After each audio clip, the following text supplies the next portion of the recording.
Hey, this is a tutorial in which I build a competitive US Army. I was requested to do so by a viewer a few months back. My backlog is huge, I'm sorry, so it takes a while for me to get to everything. Like, one of the commenters wrote, could you please do something for the US? And of course I do. I've also talked about quite a lot of different US lists. So, like, go through the backlog of the channel and view all my stuff on different lists for the US. So, I've worked over quite a lot. And remember that this is just how competitive US is built today, and it's one version of it. You can build a couple of different competitive American versions and lists and list builds. So go and watch my videos on competitive Americans. But in this one, I am going to build. Oh, sorry. One more thing. A friend of mine asked if I could potentially show him a list that was mechanized, and this is going to be it. Not mechanized, but motorized though. So let's go and build an American list, shall we? I'm going to Easy Army. If that will work out. Right, so this is my Easy Army. I have typed in new list. We are going to the US. And I'm going to pick out a reinforced platoon. Now I'm doing this because in most places, you're not allowed to play with theater platoons. If you can run theater platoons, there are other selectors here that are really interesting. But since we're running the US reinforced platoon in most tournaments, that's what I'm doing. So this is it. Now, in most tournaments, you're not getting some sort of little tournament-specific extra rule for machine guns. Otherwise, potentially, if you got that, I think the machine gun shot here is interesting. But for standard US, picking out a medium machine gun that's fixed 3-man, so not small team, isn't really worth it. But you do have other things that are. So the first thing I would always pick out for my Americans is a second lieutenant. He is going to be inexperienced because I'm going to run him as cheaply as possible. Potentially I would run him with a rifle, just because he may actually be useful as a skirmish infantryman. Otherwise, he's mainly there to boost morale and because you have to buy him. Now, you need to buy 2 more units. The standard thing that I see most people do with Americans is to buy engineer squads, because you can get regular engineers. Regular engineers is you have a flamethrower, assume you're massively deadly, but you're very cheap because you're just buying them regular. Yes, they're not as survivable, but they are very cheap. Now I'm going to get myself 6 regular dudes. Why? You'll see in a minute. And I'm not going to give them any other equipment but the flamethrower, because they are going to be motorized, which means that the extra equipment is most of the time not going to be useful. They're going to sit in a transport, wait to be pushed up against the enemy, and then unload onto the enemy. So a flamethrower and 5 men, I get that for 70 points. A flamethrower and 6 men, 70 points. That is very, very cheap. So I'm doing that twice. Regular engineers, again, 6 man, flamethrower. And some people might say you don't really need that 6th man, which is true, but it does buck my OCD somewhat fears not to have him, because I am buying Dodges. I'm buying Dodge 3¼ ton trucks. These are brilliant, and I think I want them regular because I want to have an MMG on them. Now, look at this, 15 point for an MMG. If you're buying an MMG team, you're paying 50 points. So now you have a maneuverable MMG sitting on this transport that's way harder to kill than a team of 3 men. So yeah, that's definitely worth the points, right? 46 points for a Dodge with an MMG, so even cheaper than the small team. or the team weapon. So 1 of those, 2 of those, because I need 1 for each of my engineers. Now, if I want to, I can go all out on this, and build myself 5 Dodgers with 5 engineer units in that. That's what we call a barbecue list. I am not going to do that because I don't think it would fit my normal playstyle, and I don't think it will fit many of yours playstyle. But you can go that route. I have seen top competitive players do that and do well. So go and watch Joining Curran's lists, or even Dan Lane. He has also run barbecue heavy lists. I'm not going to do that. So we are going to pick out other infantry for the rest of our infantry selections, but it wouldn't be the first thing that I pick up, although they would be close. I want to pick out a tank. Now, there are 2-3 different ways you can go. You can go the Stuart Light tank for all the Darker in the world. I'm not sure this is worth it for Americans though, because the Americans already have quite a lot of Darker. There's a lot of machine guns going in, and especially the way I'm going to build them. So another possibility is to go with the Chaffee, which is an anti-tank hunter. Depending on what meta you're in, might be worth it. The Lee is also very interesting. Let's go and watch that one just for a sec. Now the Lee is a weird and wacky early war tank that has 2 anti-tank guns. It's 220 points, so it is fairly expensive, but it is 9+. It's vulnerable though. It easily catches fire. Maybe not for me. What I will do instead is I will go the Sherman. And not the Sherman 75. I don't want an anti-tank gun. I want a howitzer. So Sherman 105 howitzer. Look at this one. So it's a 9+. Has thin sides, okay, and 1 turret-mounted medium howitzer with a coaxial MG and a forward-facing hull-mounted MG for 175 points. That is definitely worth it.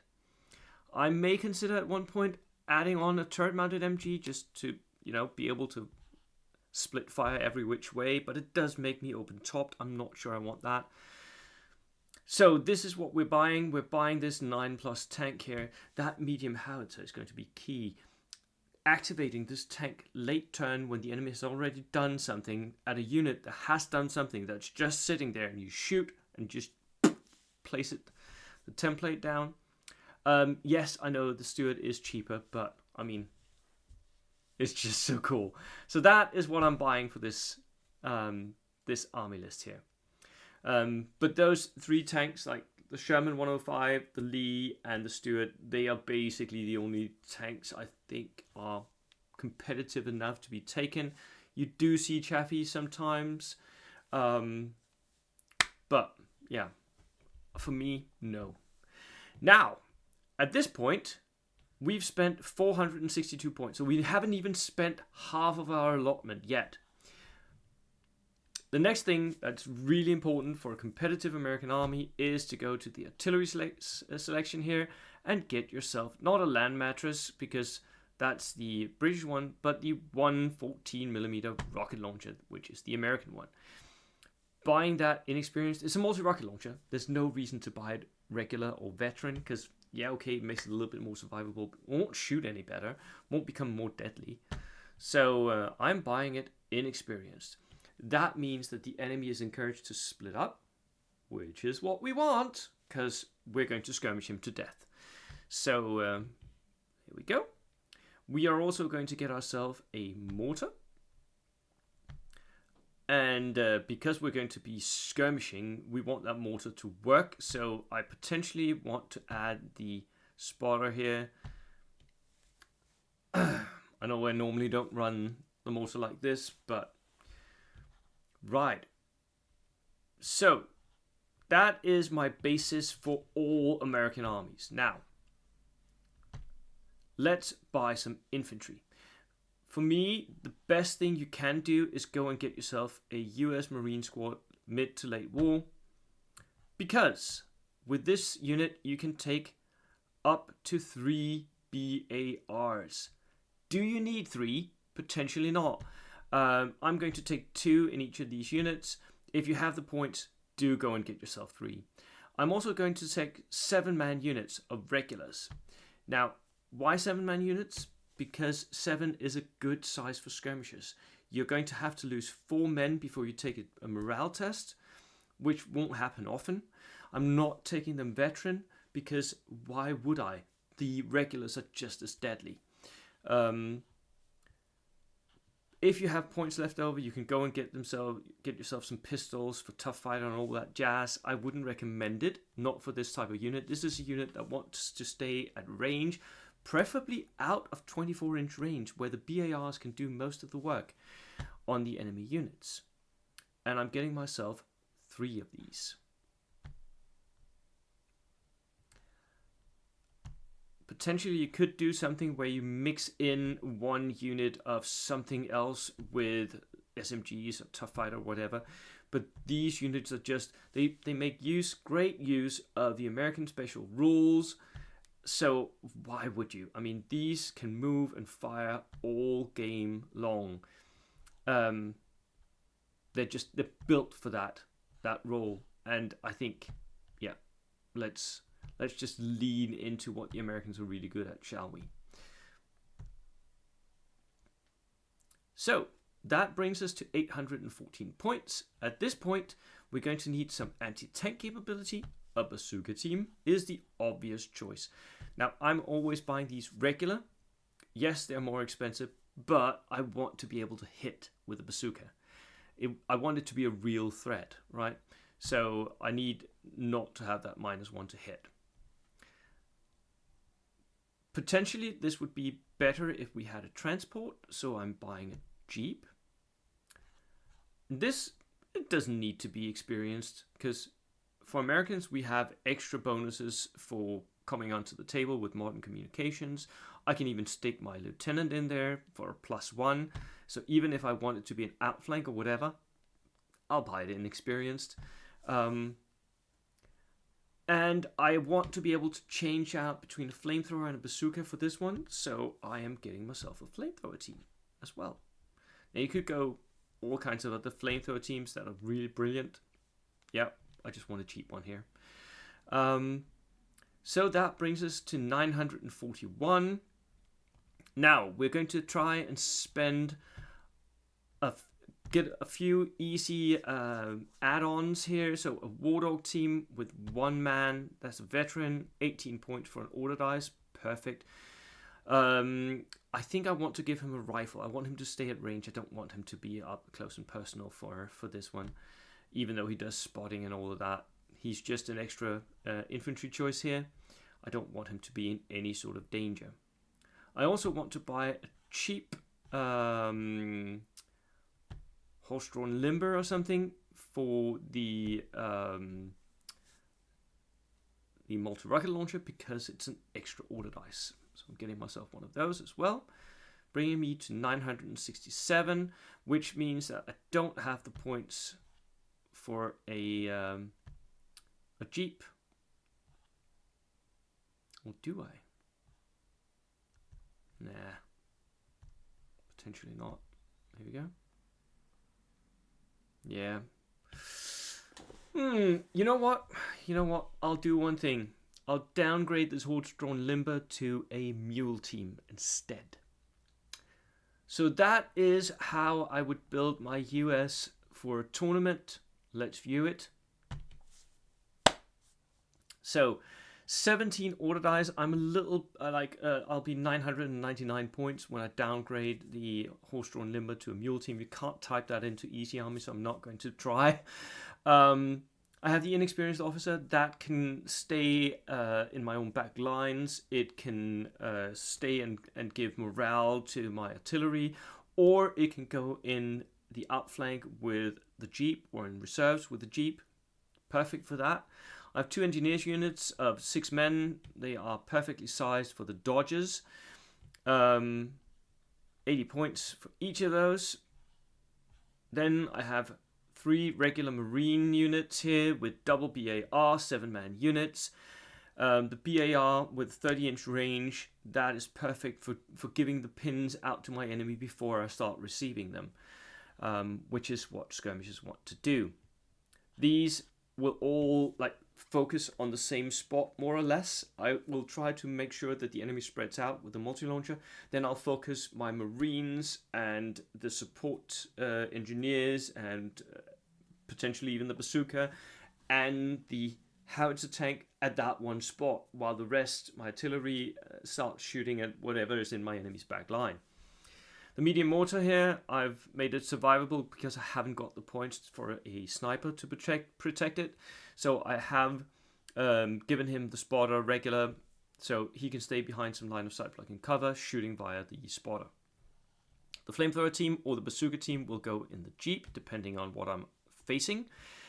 The US War Dog is an extra selection. It's an easy thing to have going towards an objective in your own table half. Don't expect him to push into the enemies, but he will take an objective in your own table half.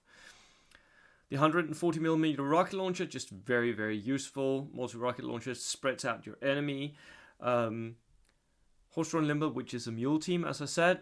The Jeep with no transport here and a pintle-mounted MMG. Just there to be in your own back line to deliver more darker. The Sherman is going to stay in area terrain most of the time, to use that area terrain as ablative armor, basically. Preferably, if I can find a ruin, I'll drive it straight into that ruin, sit there and shoot with the howitzer, sticking out the front of my tank so that more than 50% of the tank is covered, but the howitzer can shoot without giving cover to my enemy. And then 2 Dodgers, they can either be used as transport for the engineers, delivering pin as they move up, which is good for the engineers because you need whatever they're moving against to be a little bit pinned, so they're more likely to fail their tests. Or they can sit in my own back lines and just be shooting out. So that is it. 17 order dice. That is how I build 1,000 points Americans for competitive play. Tell me how you do it, and we'll discuss it in the comments. I'll see you in the next video. Cheers!